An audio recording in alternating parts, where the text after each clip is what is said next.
আজ চলে এসেছি কৃষি ইনস্টিটিউটে। আপনারা দেখছেন যে এখানে ক্যাপসিকাম,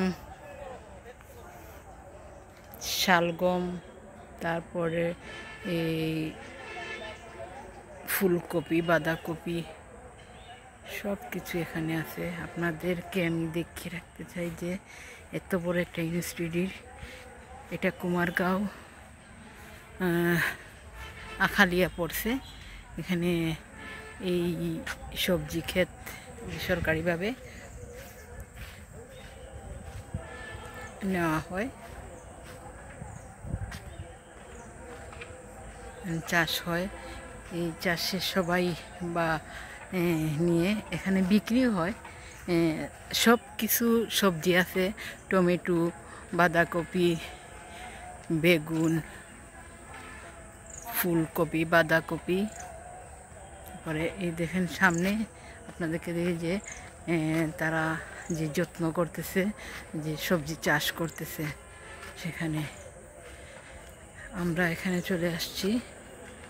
আপনাদেরকে দেখিয়ে রাখতে চাই যে এখানে অনেক বড় একটা জায়গার মধ্যে এই কৃষি ইনস্টিটিউট। এখানে আপনাদের দেখেন কত বড়। আর আপনার ভাই বললে 2 কেজি 5 কেজি লেবু গাছ পরে এত দূর গাড়ি নিয়ে যে 2 কেজি দুধ হয় না, হয় না, তেলের দাম হয় না। তো লাউ শাক নেই, এই চিকন লম্বা বেগুন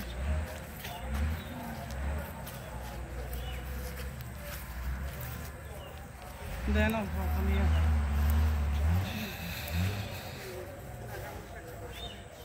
আচ্ছা, আপনি কি গাছের যত্ন বুঝেন? আমার নাগামরিচের গাছের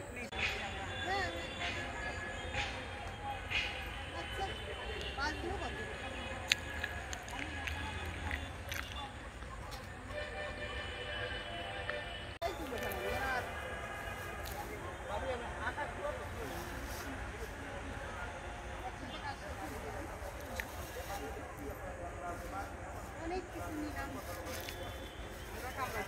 আর একটা করে নিলে শেষ।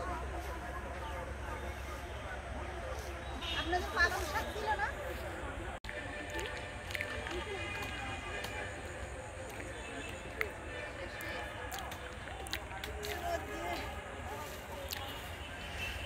আপনি ইয়ে নেবেন না? বাঁধাকপি একটা শাক, কারণ এগুলো সারাদিন তুললে আমরা এক বেলা করতে হবে না। আচ্ছা, একজনের কাছে আপনি তো ভালো। হ্যাঁ, এটা নেন, এটা নেন, ওটা দিবি, এটা নেন। সাউদার আমার কথা শুন না ভাই, একটা টমেটো নিলাম, লইলাম ভাবি, ঠিক আছে না? গাছের টমেটো যে কি টেস্ট, আমাদের বারান্দা হয় না তো। বাবি বেগুন তুলে বাবে বলবো, বাবে বেগুন খেতে, বেগুন খাইতে গেছে। বাবিরা বেগুন খেতে এসেই বেগুন তুলতেছে, দেখেন।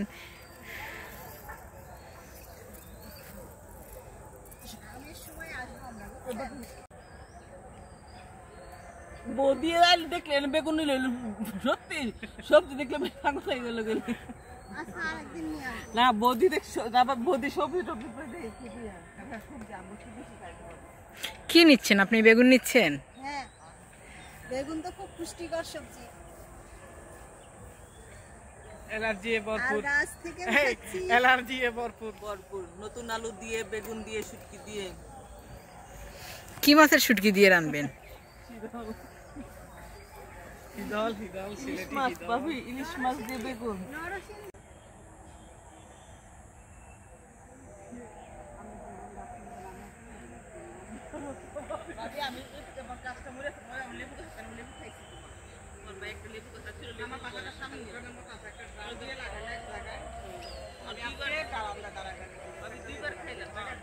আমি তো এখানে আসবো মনে হয় এটার জন্য, আমি তারা এখন আসার আগে